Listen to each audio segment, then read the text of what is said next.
Deirdre was taken away at once to a deep wood. The king chose a wise old woman called Lauragh to take care and teach her.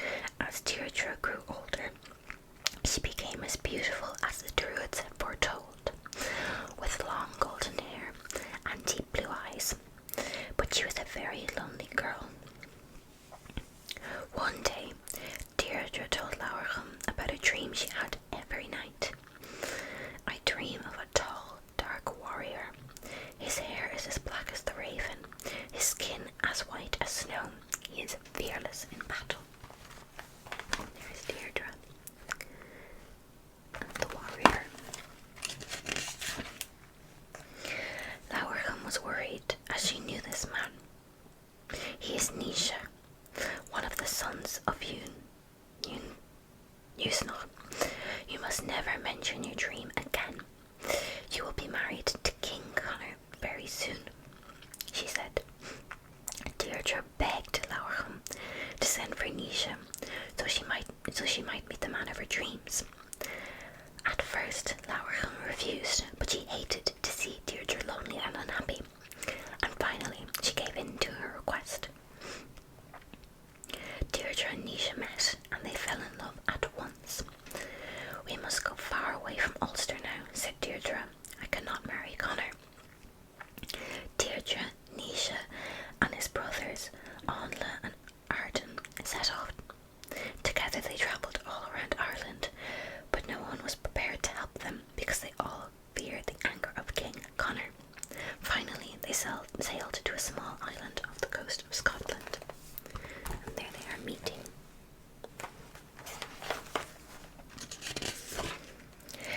There they lived for some time, until one day a messenger arrived from the king.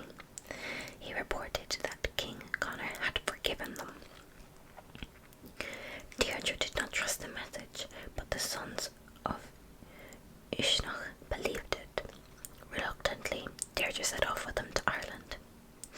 On the way, she pleaded with them to turn back, but they would not listen. When they arrived, they were sent to the house of the Red Bronch Knights, not the King Castle. Now Deirdre was sure that a trap had been set for them. Deirdre was right. Soon the house was surrounded. The sons of Usnach fought bravely, but they were outnumbered. They were seized and brought before Connor. Who will kill these traitors for me? Asked the king. None of the Red Branch Knights would kill a fellow knight. Suddenly, an unknown warrior from another kingdom stepped forward. I will kill them, he shouted.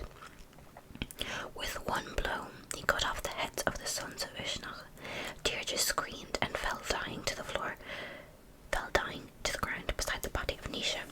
So great was her sorrow that her heart had broken. Deirdre's father was so angry with Connor that he left Ulster and went to live in Connacht. Many other warriors went with him and joined the army of Queen Maeve.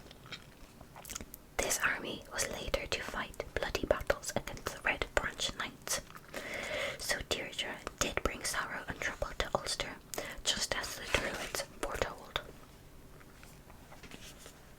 Okay, next story is Neeve. Neeve sat up in bed and listened carefully.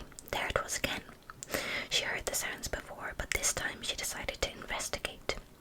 She slipped on her dressing gown and made her way to the downstairs bedroom door. Down the stairs she crept. It was difficult to see because the only light to guide her was the light of the full moon that shone through the window. Just as she reached the kitchen, she knew she was not alone. It was her brother Liam. Where are you going? He whispered. I heard music again. This time I'm going to find out who's playing it. You can come with me, she replied, but only if you do what I tell you to. Liam didn't like being told what to do, but he was a curious little boy, and the chance of an adventure was too tempting to miss. The children stood outside in the silver moonlight and listened. The music seemed no more than a whisper or a rustling of leaves. Was it the very people their grandmother told them about? Let's follow the path to the clearing in the wood, whispered Neeve.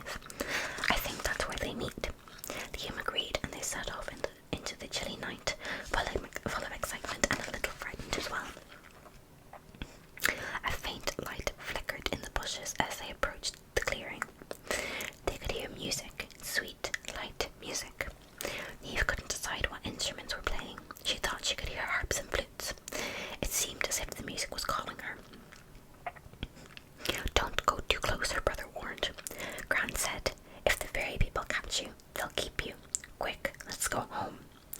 Neeve crept closer to the light. Look, she whispered excitedly. Look, I was right all along. Liam peeped through the branches. What a sight it was. Lights twinkled from the trees in the clearing. The children could see little people dancing in the centre. Grant's description of the leprechauns was perfect, right down to the silver buckles on their tiny shoes.